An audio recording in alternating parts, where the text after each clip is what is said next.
Ladies and gentlemen, goobers and ghouls, dear listeners, welcome back to Fear Boners.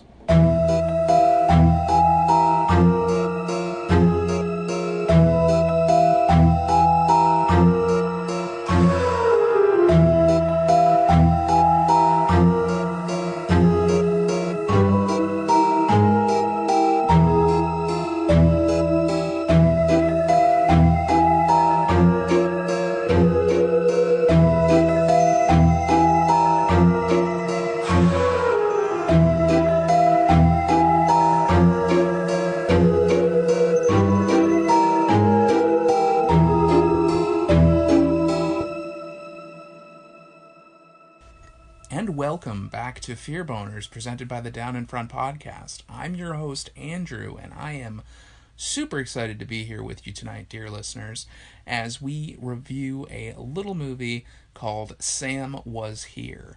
Now, this is going to be another one that I found on Shudder, because as I talk pretty much on every episode more recently, it's a great little horror streaming service, constantly bringing new movies to my attention, which I really appreciate.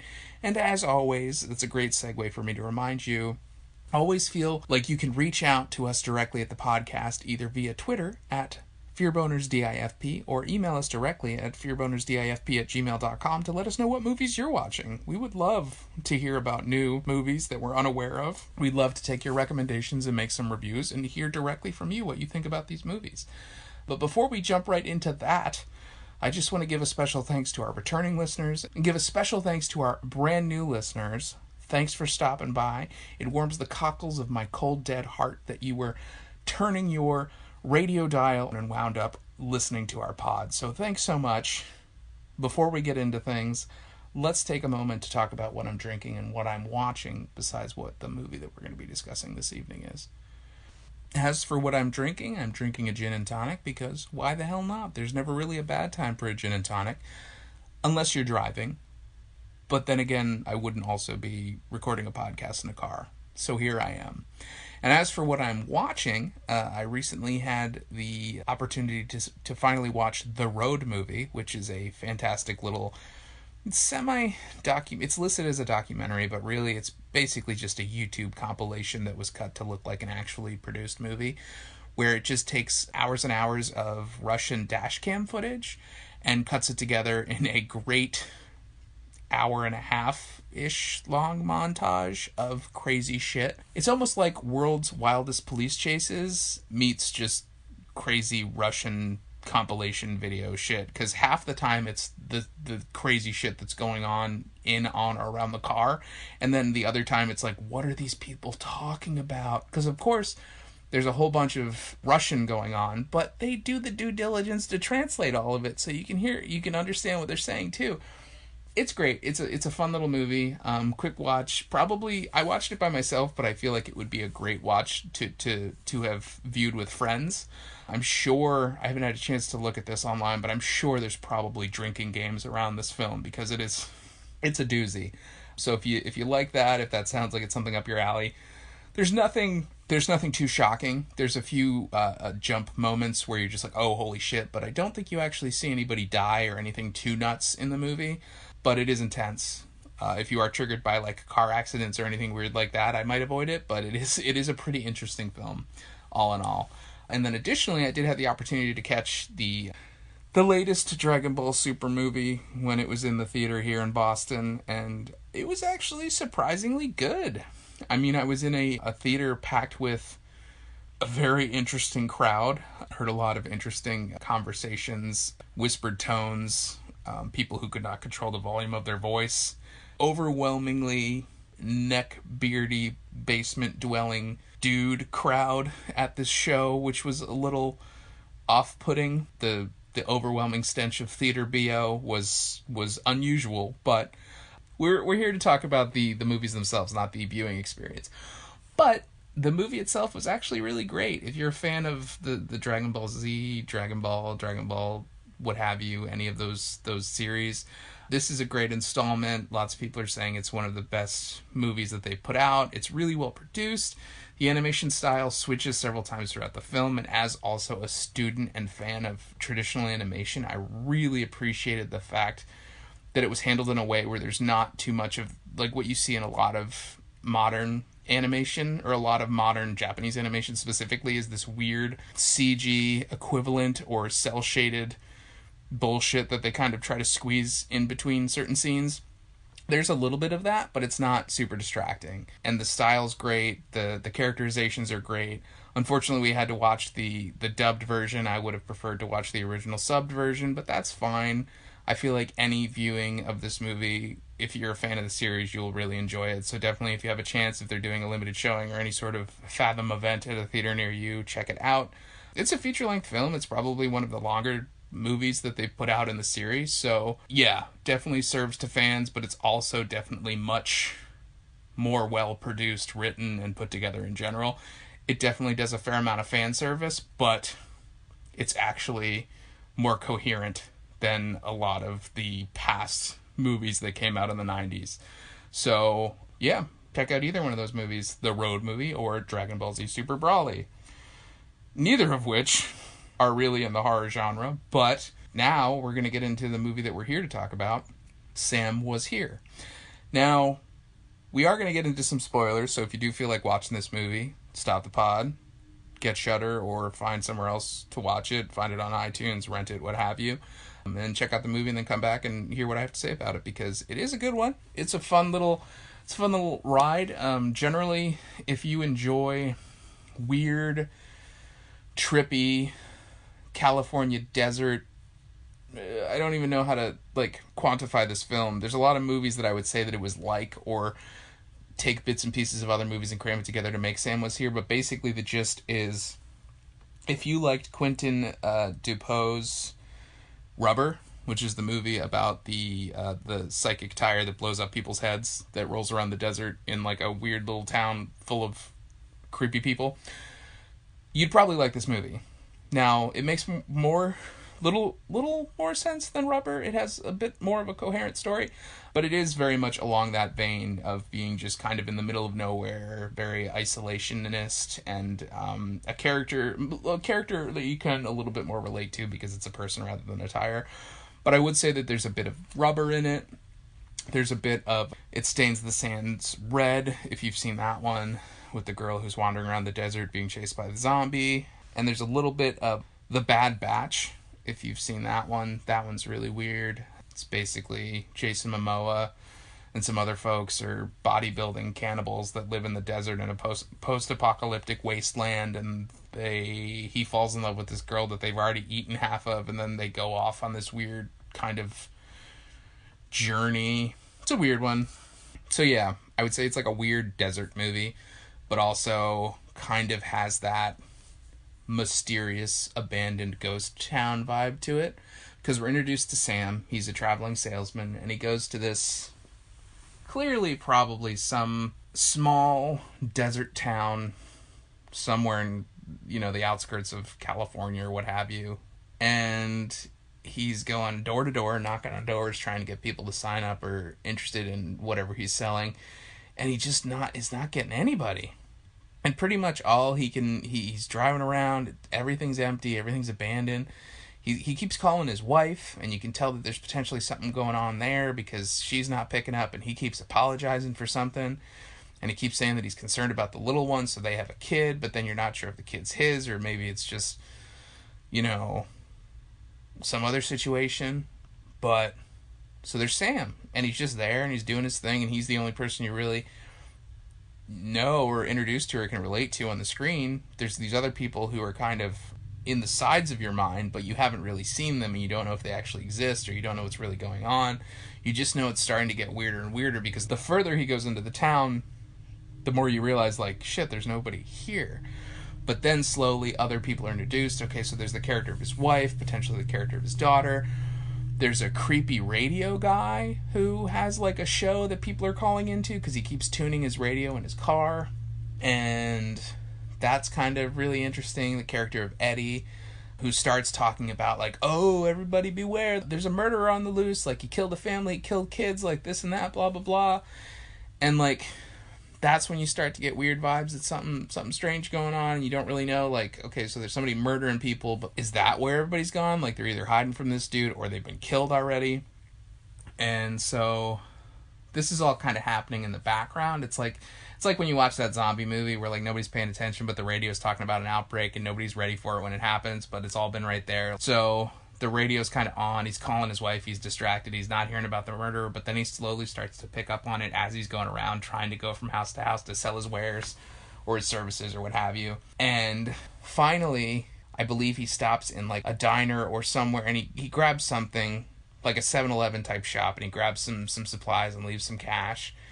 And then he starts thinking that he sees people, and he tries to go to a hotel because it gets to be past, like, the sun's going down, he needs a place to stay, and he already has a hotel sort of lined up. He goes in, leaves money on the counter, takes a key, but as he's going to his hotel room, because he calls his boss too, that's another character of the boss, and saying, like, hey, I don't think there's any business to be done out here because there's nobody really out here, it's kind of weird.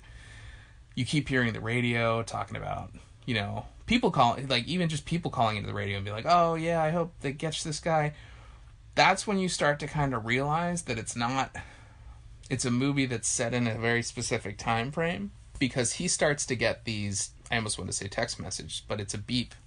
He has a beeper, so he keeps getting beeped on his beeper, and shortly after he hears things about, like, the terrible things this murderer did, he gets a beep that says, like, oh, you should be ashamed of yourself, like, pervert, or you should, like, child molester, like, all these, like, threatening kind of, like, accusatory things are being beeped at him, and he doesn't know why.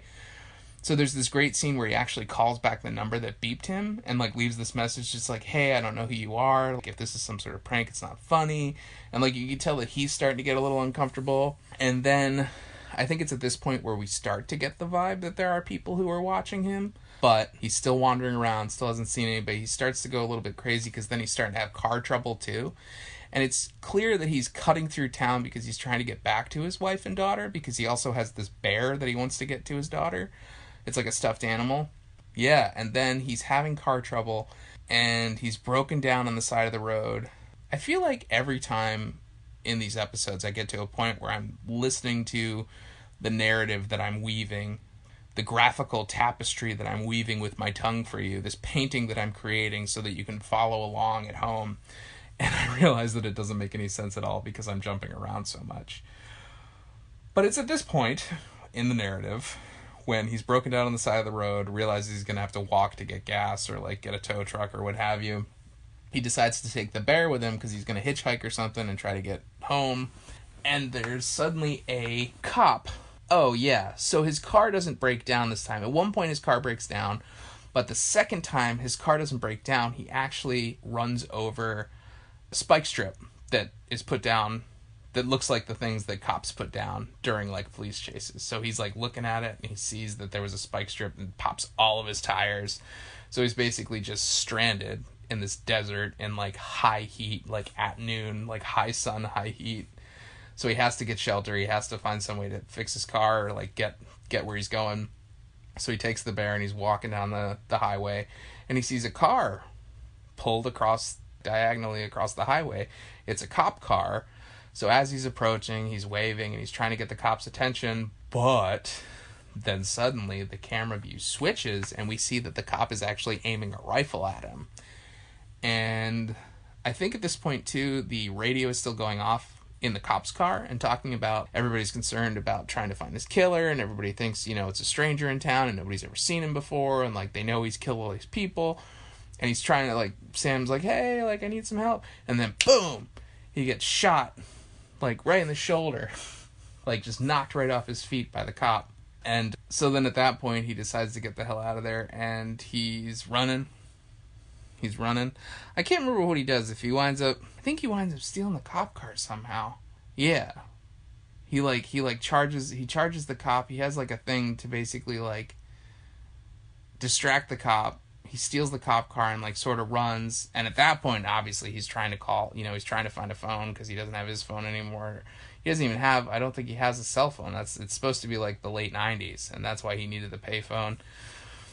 And so now something weird's happening. Now either like they think he's the stranger from out of town, he's the killer, and that's why they've been avoiding him. But like, what's going on with this weird cop just shooting him without saying anything?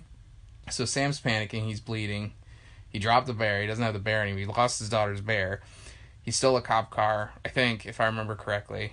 And he's on the run, trying to find a phone. Calls several people. Keeps hearing the radio show saying that there's like a murder on the loose. And then I think at this point is when all of a sudden like he's aware that like the radio station is also like aware of him, which is kind of like a cool turn. Like a weird thing where there's like this almost acknowledgement of kind of the fourth wall, sort of like what they do in Rubber, where Eddie, the radio person, is like, oh, the killer's name is Sam. And then everybody starts shitting on Sam and talking about how shitty he is and like he's, he killed the family, and he's getting like beeps again.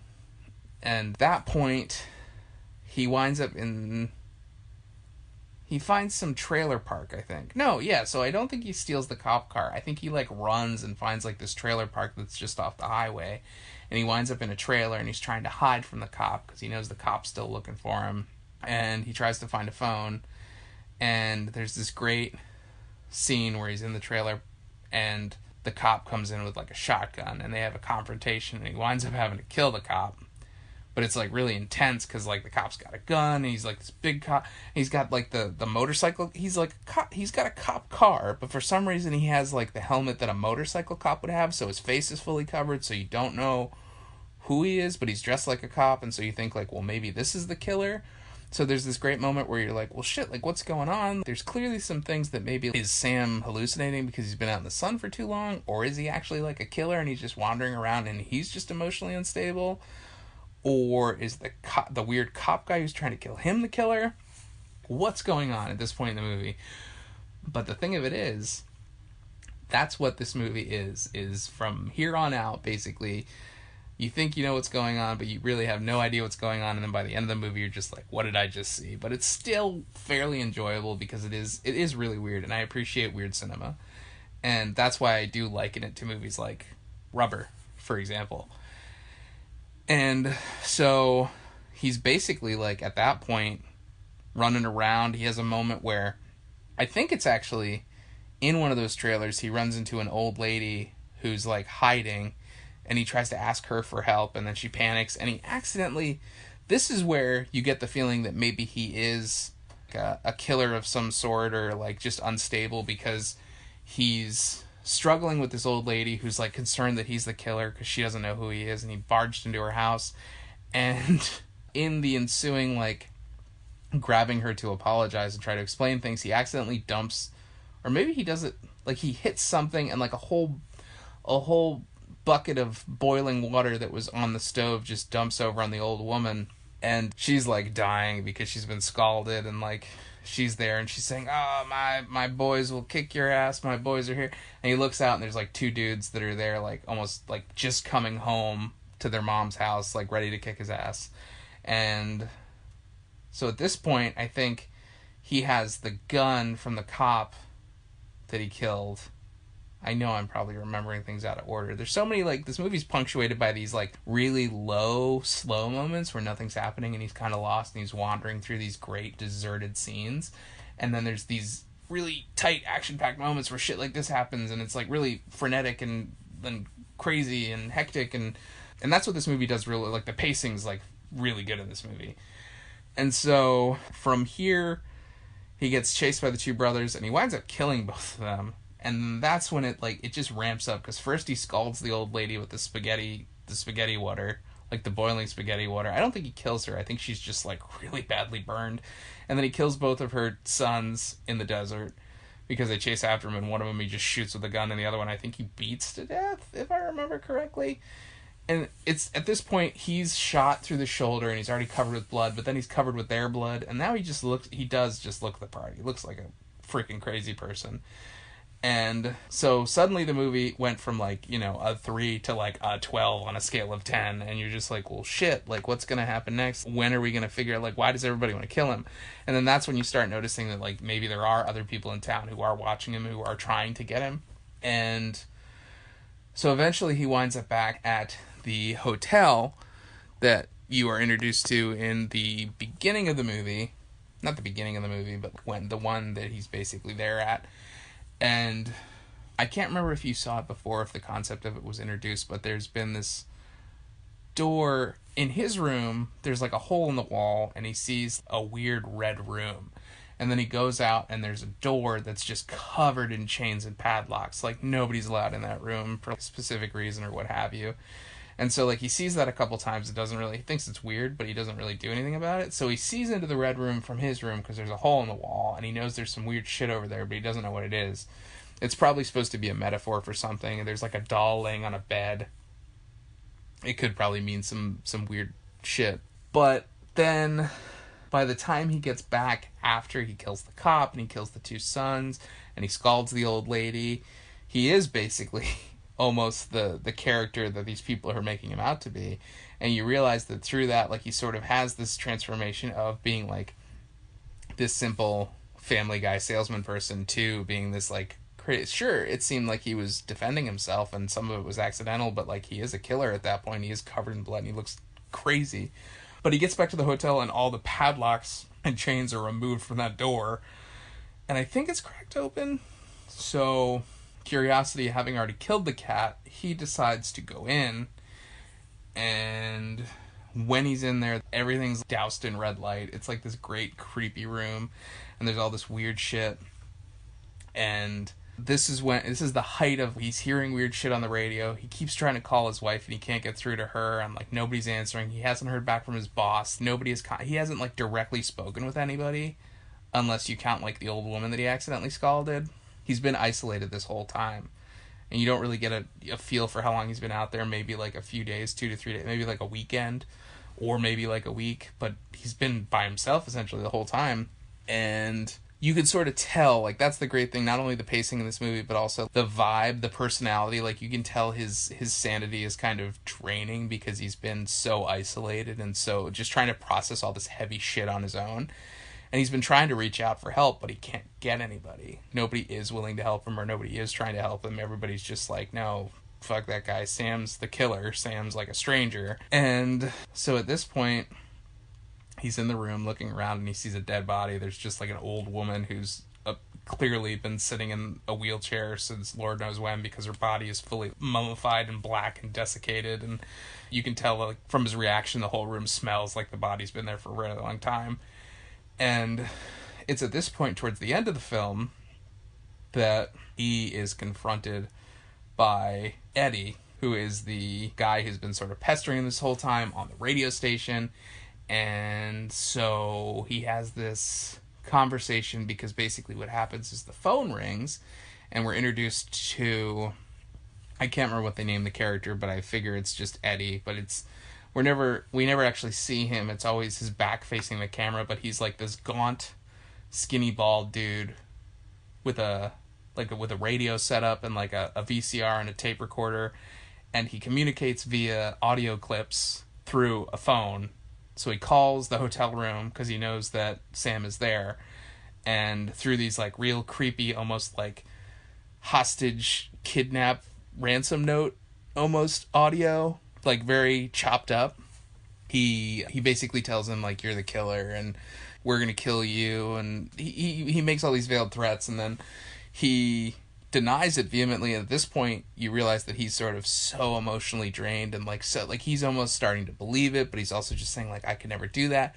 And then Eddie plays a VHS tape that somehow feeds from wherever he is, which I'm assuming is probably also in the hotel somewhere, into the old school TV that's in the hotel room that he's in, that shows he plays audio of a guy assumedly killing a little girl, like strangling her. And then there is a video that he puts on that shows like the back of a man as he's like throttling someone's neck. And so at this point, it looks very bad for him. But at the same time, he's like, I don't remember that. That wasn't me. I don't know who you think I am. And he's like kind of getting real nervous, but also being like, that couldn't have been me. I'm not a killer. But then you're like, yeah, you did. You've technically killed like 3 people already. We watched you do it. And he starts talking about how he's a family man and he has a family and he can never do that because he loves his daughter, he loves his wife. And then that's when Eddie plays like another clip where he actually called this woman who Sam has been calling periodically throughout the movie, who hasn't been answering or returning his calls. And she's like, I don't know who this man is. My husband died 5 years ago, and he's making me and my daughter very nervous. He's making my daughter very upset. I have no idea who this man is who's calling, if he's the killer. This is really messed up. And then for him, he's just like, that really warps him, because he's like, why is my wife saying that she doesn't know who I am, that I'm dead? This is where it starts to get weird, because spoilers, none of this will be explained by the end of the film. It's just very broadly brushed over. Very broad painting at the end of this film, very vague ending. It just gets weirder and weirder because you have this bizarre robotic radio VCR conversation between twitchy, naked, sweaty Eddie, the radio disc jockey, with his back to the camera, and Sam covered in blood, just like kind of, he looks worse on the outside, but really his brain is the thing that's broken, like trying to comprehend everything that's going on right now. And to this point, the way that the movie just amps up, again, to credit its pacing, like, it just gets weirder and weirder and weirder and weirder. And then at that point, Eddie sort of wraps the conversation, tells him that something akin to, like, you are a killer, and we're going to stop you. And then when Sam looks outside, the town is there. Not a ton of people, but a decent group of people are implied to be there outside the hotel room with like weapons, and they're ready to get him. And then we're basically in the final stretch of the film where we see Eddie sort of is listening because there's audio receivers in the hotel room. The people from outside break into the hotel room, or not even break in, he left the door open, but they take him out, and they all have like rakes and hammers and like sledgehammers and shovels and like blunt objects, and they're just beating him. And you can hear him saying like, oh, I'm not a killer, I didn't do it, I'm Sam, but I'm not, And Eddie's listening, and you think they beat him to death. Sam, the guy who you may or may not have been rooting for, he's just very, like, you can't tell, because you don't know, by the end of the movie, you don't know if he is who he says he is, or if he is who they say he is, or like what the situation is, if he's just a crazy person, or if something weird happened, because there does seem to be this like strange kind of supernatural Twilight Zone-ish. It does very much feel like a weird, trippy trance house music Twilight Zone episode, because this is very much just Quentin Defoe's movie. Is as much about the music as it is about the movie itself. The music in this movie is pretty cool. The ambiance of the scenes that are set by the score are pretty cool. The editing's great because it'll last. Like, there are some long shots that linger just long enough to get a point across or to, like, set a mood for a scene. So, like, I think that was really well done in this movie. But, yeah. So, the town, the people who you've been hearing on the phone with Eddie, presumably who've been watching him the whole time but have been hiding and ignoring him, come in, beat the shit out of him, and you think that's the end of the movie because there's like a 10 or 15 minute black screen that then cuts back to the hotel, but you hear Sam kind of just like regaining consciousness, groaning. You can tell he's in a lot of pain, but he's in a shower and he's behind like the curtain, and he's like grasping at the curtain. He's covered in blood, and that's when you just see unidentified hands pouring what is assumed to be, and I guess implied to be, some sort of acid into the tub. So because it's a plastic bathroom liner, a plastic bathtub liner, it's not going to burn through any of that. Like, if you've ever seen Breaking Bad, it's essentially the way that they dispose of that body in the first or second season when it burns through the floor of the house. So they basically pour all this acid on Sam while he's still barely alive, and it's one of the more brutal deaths I've seen in a movie like this. But the thing is, you literally only see like his silhouette you hear the bubbling and hissing as the person's pouring the acid over the bathtub liner onto him, assumingly he's naked, and it's just dissolving him, and you just see sort of his silhouette as well as like blood splashing up, and like you just hear him struggling and having a hard time, and it's very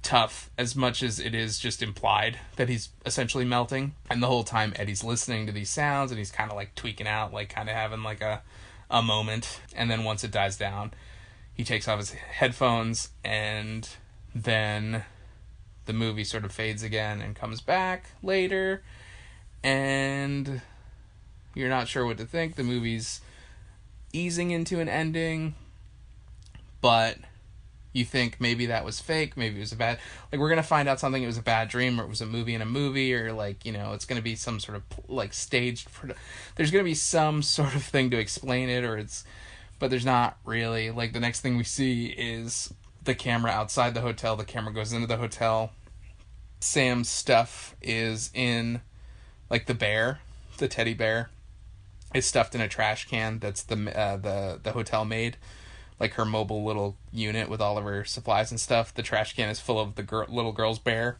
and she is cleaning up the room that he was killed, like basically the kill room, and she's in the bathroom just vigorously trying to scrub the blood out of the shower curtain. Like, you would just replace the shower curtain. There's so much blood. So basically that's how the movie ends. Sam is killed by the town, is just devoured. You don't ever get to find out if he is the creepy, weird child molester, killer person.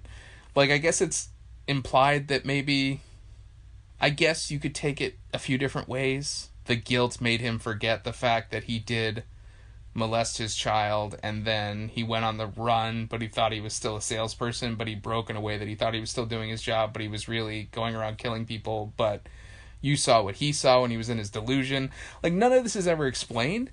There's a few different ways you could probably translate it, but it's like, the weirdness of it is why I enjoyed it. Like, it's nothing is very on the nose. Everything's very vague. It's very much left up to the viewer. You could assume he is the killer, he is the pervert, he is the weirdo, and hate him, and think that he deserves what he gets at the end of the movie.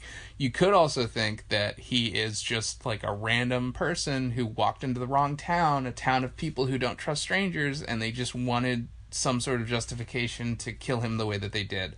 And it was unfortunate. He was just wrong place, wrong time.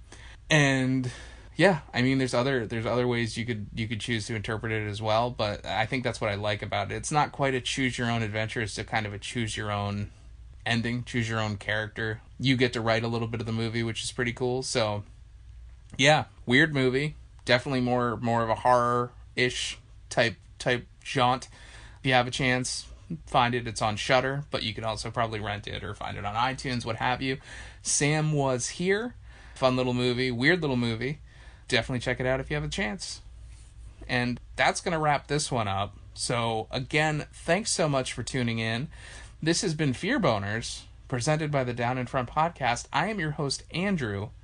And if you like what you've heard, you can find more over on downinfrontpodcast.com. We also have a Facebook page over on facebook.com/downinfrontpodcast.